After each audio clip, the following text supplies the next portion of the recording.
नमस्कार, आप देख रहे हैं सत्य हिंदी और मैं हूं आपके साथ कृति सिंह। आइए रुक करते हैं इस वक्त की बड़ी खबरों की ओर। सुब्रमण्यम स्वामी ने ट्रेड डील और एप्स्टीन फाइलों पर मांगा जवाब। प्रधानमंत्री से राष्ट्रीय रहस्य सार्वजनिक करने की बात कही। ट्रेड डील और एप्स्टीन फाइलों को लेकर अब मोदी सरकार पर बीजेपी के वरिष्ठ नेता सुब्रमण्यम स्वामी ने सवाल खड़े कर दिए हैं। उन्होंने कहा कि क्या अब प्रधानमंत्री मोदी हमें भारतीयों को ये बताएंगे कि उनके पास कोई ऐसी बात या जानकारी है जो अब तक राष्ट्रीय रहस्य थी, लेकिन अब उसे सार्वजनिक करना जरूरी हो गया है। और क्या ऐसी कोई बात उनके या उनके किसी सहयोगी मंत्री से जुड़ी हो सकती है जिससे जनता के बढ़ते दबाव पर उनके इस्तीफे की मांग उठे?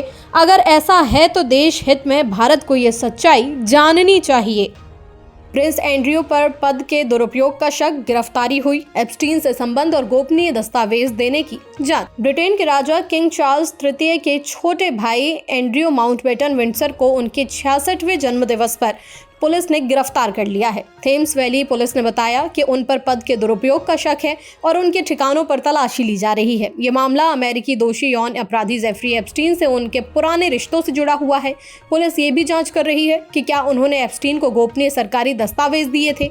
ब्रिटेन के प्रधानमंत्री कीर स्टारमर ने कहा कि कानून से ऊपर कोई नहीं होता। बकिंघम पैलेस की ओर से अभी कोई बयान नहीं आया है। डिजिटल इंडिया से पहले एप्स्टीन से बातचीत पर सवाल, मुलाकातों की संख्या को लेकर झूठ बोलने का आरोप। मोदी इस्राइल पीएम मुलाकात में एप्स्टीन की भूमिका पर सवाल। आम आदमी पार्टी के राज्यसभा सांसद संजय सिंह ने मोदी सरकार से सवाल करते हुए एक्स पर एक वीडियो शेयर किया और पूछा कि मोदी जी, जब मैंने संसद में एप्स्टीन फाइल्स का मामला उठाया तो आप नाराज हो गए। संजय सिंह ने पूछा कि डिजिटल इंडिया शुरू होने से 8 महीने पहले हरदीप सिंह पुरी की जेफरी एप्स्टीन से बातचीत कैसे शुरू हुई? क्या इसकी जानकारी प्रधानमंत्री को थी? सांसद का आरोप है कि हरदीप पुरी ने कहा था कि उनकी एप्स्टीन से सिर्फ 4 बार मुलाकात हुई, जबकि रिकॉर्ड में 14 मुलाकातें बताई जा रही हैं। उन्होंने ये भी सवाल उठाया कि क्या मोदी और इस्राइल के प्रधानमंत्री की मुलाकात में एप्स्टीन की कोई भूमिका थी। संजय सिंह का कहना है कि गोदी मीडिया भले सवाल न पूछे, लेकिन देश तो जवाब चाहता है। प्रिंस एंड्रयू की गिरफ्तारी पर किंग चार्ल्स ने चिंता जताई। निष्पक्ष और पूरी जांच की मांग, अधिकारियों को सहयोग का भरोसा। ब्रिटेन के किंग चार्ल्स तृतीय ने अपने छोटे भाई एंड्रयू माउंटबेटन विंडसर की गिरफ्तारी के बाद पहली प्रतिक्रिया दी है। एंड्रयू पर पद के दुरुपयोग का शक है और उनके नाम को दोषी यौन अपराधी जेफरी एप्स्टीन से जुड़े मामलों में भी जोड़ा जा रहा है। किंग चार्ल्स ने लिखित बयान में कहा कि उन्हें ये खबर गहरी चिंता के साथ मिली है। उन्होंने साफ कहा कि इस मामले की पूरी निष्पक्ष और सही तरीके से जांच होनी चाहिए और इससे संबंधित अधिकारी कानून के मुताबिक आगे बढ़ाएं।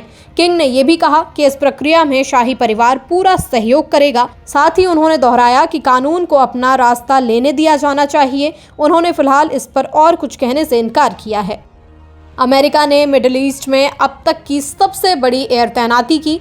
ट्रंप को ईरान पर हमले के कई सैन्य विकल्प बताए गए हैं। संयुक्त राज्य अमेरिका ने ईरान से बढ़ते तनाव के बीच मिडिल ईस्ट में अपने लड़ाकू विमानों और सपोर्ट एयरक्राफ्ट की बड़ी तैनाती कर दी है। रिपोर्ट के मुताबिक राष्ट्रपति डोनाल्ड ट्रंप को ईरान पर सैन्य कार्रवाई के अलग अलग विकल्पों पर कई बार ब्रीफ किया गया है। अखबार वॉल स्ट्रीट जर्नल ने बताया कि हाल के दिनों में F-35 और F-22 जैसे आधुनिक फाइटर जेट भेजे गए हैं। साथ ही दूसरा aircraft carrier USS Gerald R Ford भी इलाके में पहुंच चुका है, जबकि USS अब्राहम लिंकन पहले से तैनात है। तनाव की शुरुआत ईरान में महंगाई को लेकर हुए प्रदर्शनों से हुई, जिन पर वहां की सरकार ने सख्ती की। अब अमेरिका का फोकस ईरान के परमाणु कार्यक्रम पर है। हालांकि अभी तक हमले का अंतिम फैसला नहीं हुआ है और बातचीत भी जारी है। मोदी के इशारे पर मंच पर अजीब सा पल बना। ऑल्टमैन बोले, समझ नहीं आया कि करना क्या है। दिल्ली में चल रहे AI इम्पैक्ट समिट में उस वक्त दिलचस्प स्थिति बन गई जब प्रधानमंत्री नरेंद्र मोदी ने मंच पर मौजूद टेक दिग्गजों के हाथ ऊपर उठवाए। इस दौरान सैम ऑल्टमैन और डारियो अमोडेई थोड़े असहज नजर आए। PTI के मुताबिक ऑल्टमैन ने कहा कि उन्हें समझ ही नहीं आया कि करना क्या है, हाथ मिलाना, बाजू पकड़ना या फिर सिर्फ हाथ उठाना। आखिरकार जब बाकी लोग हाथ ऊपर करने लगे तो दोनों ने वैसा ही किया, लेकिन उनके हाथ आपस में नहीं मिले। गौरतलब है कि अमोडेई और उनकी बहन पहले OpenAI में थे। बाद में मतभेद के बाद उन्होंने एंथ्रोपिक शुरू की, जो अब OpenAI की प्रतिद्वंदी है।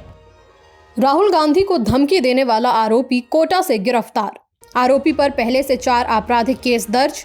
कांग्रेस ने सख्त कार्रवाई और साजिश की जांच की मांग की। राजस्थान की कोटा पुलिस ने उस व्यक्ति को पकड़ लिया है जिसने राहुल गांधी को गोली मारने की धमकी दी थी।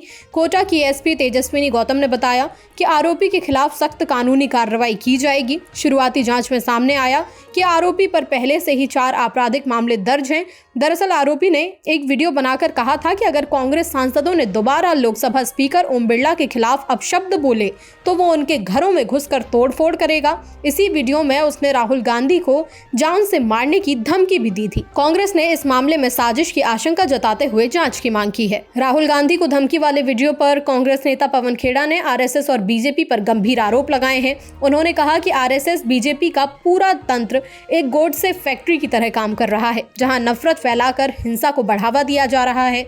पवन खेड़ा ने कहा कि कथित करनी सेना की ओर से राहुल गांधी और 25 कांग्रेस सांसदों को गोली मारने की धमकी कोई अचानक दिया गया बयान नहीं है, बल्कि ये एक सोची समझी और खतरनाक साजिश का हिस्सा है। उन्होंने बताया कि सबसे पहले केंद्रीय मंत्री किरेन रिजिजू ने यह दावा किया कि कांग्रेस सांसदों ने लोकसभा में स्पीकर ओम बिरला के साथ अभद्र व्यवहार किया, लेकिन उपलब्ध वीडियो फुटेज इस दावे को झूठा साबित करता है। वीडियो में स्पीकर मुस्कुराते हुए नजर आ रहे हैं, किसी तरह की गाली गलौज नहीं दिखती। इसके बाद कई बीजेपी सांसदों ने एक जैसी भाषा में ये कहना शुरू कर दिया कि राहुल गांधी देश की राष्ट्रीय सुरक्षा के लिए सबसे बड़ा खतरा है।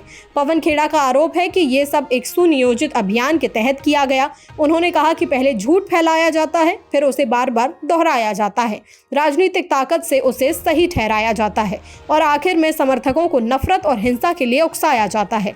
पवन खेड़ा ने कहा कि यही तरीका पहले गोडसे को तैयार करने में इस्तेमाल हुआ था और आज उसी तरह एक और गोडसे तैयार करने की कोशिश की जा रही है। कांग्रेस का कहना है कि इस तरह की बयानबाजी और धमकियां लोकतंत्र, विपक्ष की सुरक्षा और देश के भविष्य के लिए बेहद खतरनाक है।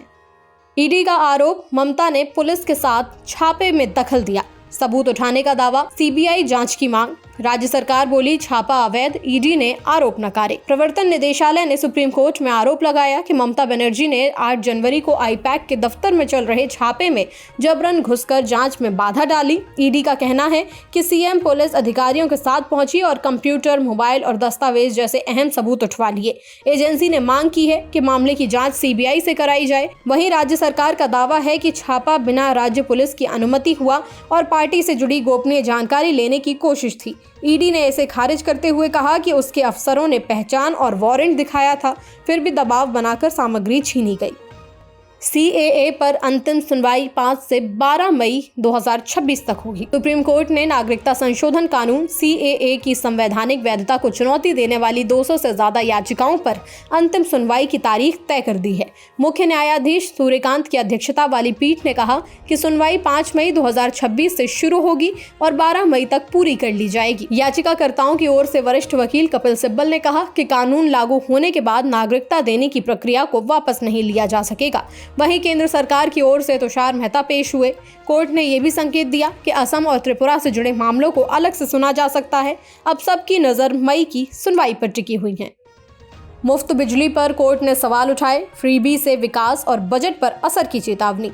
चुनाव से पहले योजनाओं पर सभी दलों को नसीहत। सुप्रीम कोर्ट ने तमिलनाडु बिजली बोर्ड की उस योजना पर नाराजगी जताई है जिसमें सभी उपभोक्ताओं को उनकी आमदनी देखे बिना मुफ्त बिजली देने का वादा किया गया है। मुख्य न्यायाधीश सूर्यकांत की अगुवाई वाली बेंच ने कहा कि राज्यों और राजनीतिक दलों की फ्रीबी संस्कृति से देश की आर्थिक तरक्की रुक जाती है। कोर्ट ने पूछा कि बड़े जमींदार और उद्योगपति भी अगर मुफ्त बिजली लें तो उसका बोझ कौन उठाएगा। कोर्ट ने यह भी कहा कि कई राज्यों में चुनाव से ठीक पहले ऐसी योजनाएं घोषित की जाती हैं, जो चिंता की बात है। मामला सिर्फ डीएमके या तमिलनाडु का नहीं बल्कि पूरे देश का है। गोपनीय जानकारी लीक करने पर ओएसए के तहत कार्रवाई की चेतावनी, मीडिया से सीधे बात करने पर रोक, सवाल पीआईबी के जरिए भेजने होंगे। हिंदुस्तान टाइम्स की एक रिपोर्ट के मुताबिक सरकार ने अपने अधिकारियों को चेतावनी दी है कि अगर उन्होंने मीडिया को कोई गोपनीय या संवेदनशील जानकारी दी तो उनके खिलाफ ऑफिशियल सीक्रेट्स एक्ट ओएसए के तहत कार्रवाई हो सकती है। पिछले महीने गृह मंत्रालय ने सभी मंत्रालयों के सचिवों को एक गोपनीय सर्कुलर भेजा। इसमें कहा गया कि हाल के दिनों में सरकारी जानकारियां लीक होने की घटनाएं बढ़ी हैं जो राष्ट्रीय सुरक्षा के लिए खतरा बन सकती हैं और सरकार को शर्मिंदगी में डाल सकती हैं। नोट में साफ कहा गया है कि मीडिया से किसी भी तरह की अनाधिकृत बातचीत पर कार्रवाई होगी। अफसरों को निर्देश है कि पत्रकारों के सवाल पीआईबी के जरिए ही निपटाए जाएं या फिर सचिव की अनुमति ली जाए। ये सर्कुलर पहले 1998 में जारी निर्देशों से ज्यादा सख्त है। फिलहाल के लिए इतना ही। देश दुनिया की बड़ी खबरों के लिए देखते रहिए सत्य हिंदी।